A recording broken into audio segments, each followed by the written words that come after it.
muitas pessoas elogiam essa suposta coragem e tudo mais da minha luta, da minha causa. E eu reajo, sinceramente, com algum espanto às vezes. Eu não me vejo uma pessoa tão corajosa assim. Eu abri mão de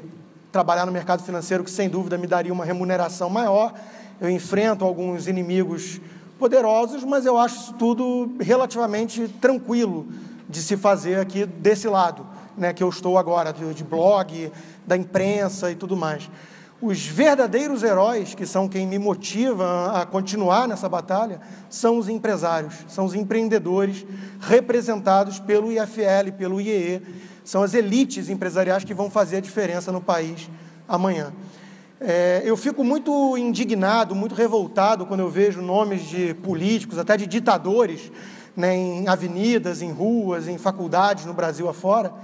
e esses empresários ficam no anonimato, né, são os verdadeiros heróis com uma missão hercúlea de enfrentar os obstáculos criados pelo próprio governo para poder gerar riqueza e empregos no país, colocá-lo, enfim, na trajetória da prosperidade, porque são eles, empresários e empreendedores, quem criam essa riqueza e esses empregos que nós todos demandamos,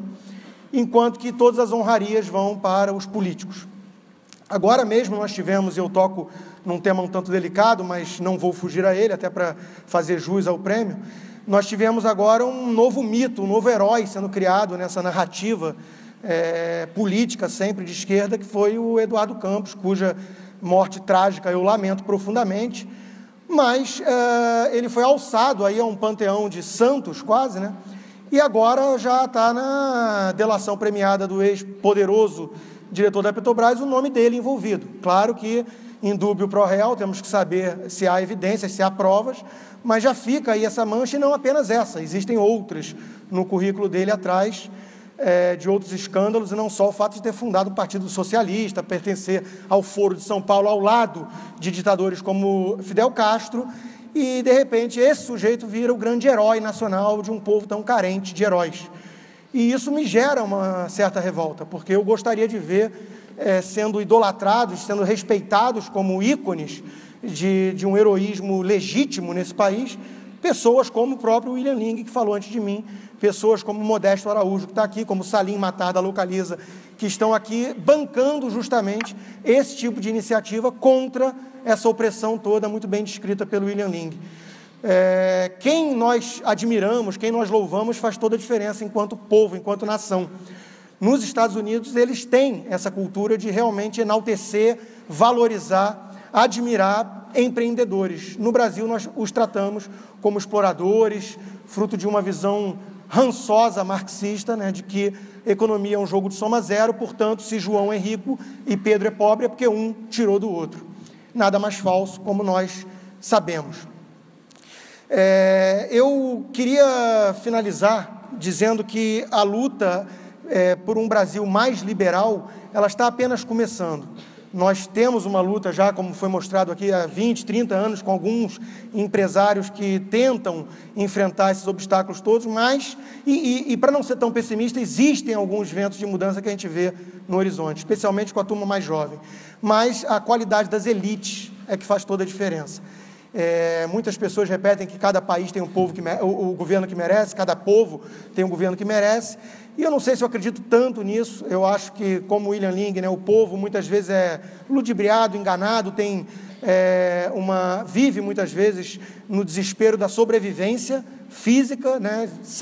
com muita miséria e ignorância, e o que me revolta muito mais é a questão das elites. Por isso eu tenho tanta admiração e respeito pelo trabalho do IEE e do FL, e por isso eu me sinto tão honrado com esse prêmio, porque são pessoas que não têm medo, não temem essa alcunha no Brasil, né, esse rótulo de elite, porque são, sem dúvida nenhuma, membros da elite, mas assumem o fardo dessas elites, que é justamente liderar em prol de um país melhor e mais livre. E outra coisa que eu sempre admirei e respeitei muito nesses empresários, nessas futuras lideranças, é que é legítimo você imaginar que o empreendedor e o empresário tenham interesses pragmáticos. Eles têm até mesmo o dever fiduciário de atender aos interesses de seus acionistas. E isso faz com que eles tenham que jogar o jogo dentro das regras daquele jogo, daquele sistema, da melhor forma possível a maximizar os seus ganhos.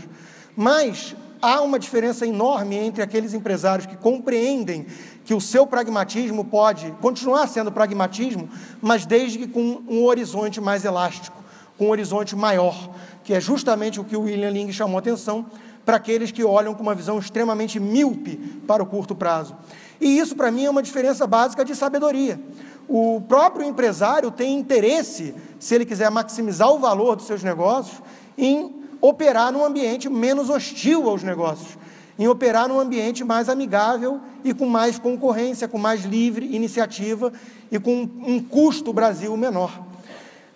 Basta citar como exemplo que aqueles extremamente pragmáticos e míopes, que olham apenas para o curtíssimo prazo, acabam alimentando um monstro que irá devorá-los em seguida, porque eles estão justamente se tornando reféns de um Estado que consegue depois explorar essa situação de poder arbitrário concentrado nas mãos de poucos políticos e burocratas.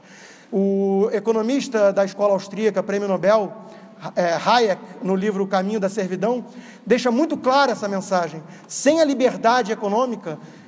não há liberdade política e todos os empresários se tornam reféns do governo. Nós tivemos um caso claro disso há pouco tempo atrás e um tanto patético, que foi o presidente de um banco não só enorme, como multinacional, tendo que se mostrar extremamente subserviente ao governo, aos governantes do momento, pedindo desculpas públicas, porque seus analistas simplesmente constataram uma obviedade ululante que qualquer um reconhece e sabe, qual seja a de que as pesquisas eleitorais, quando mostram a presidente Dilma caindo nas intenções de voto, as bolsas vão lá e celebram subindo. E, por constatar essa obviedade, houve uma retaliação, houve uma revolta do lado do governo e o presidente, então, do banco em questão, teve que ter a postura humilhante de pedir desculpas e demitir aqueles funcionários que nada fizeram de errado. Isso mostra o como nós vamos caminhando rumo a um modelo que asfixia a própria liberdade empreendedora e torna todas essas empresas apenas marionetes do governante, como acontece na Venezuela, como já está acontecendo na Argentina. Então, que os empresários sejam pragmáticos, mas que seja, no mínimo, um pragmatismo de mais longo prazo, mais sábio e que assuma, portanto, o fardo que seja dessa postura de liderança para construir um país mais livre e mais próspero, sem tanta interferência estatal nas nossas vidas. Obrigado.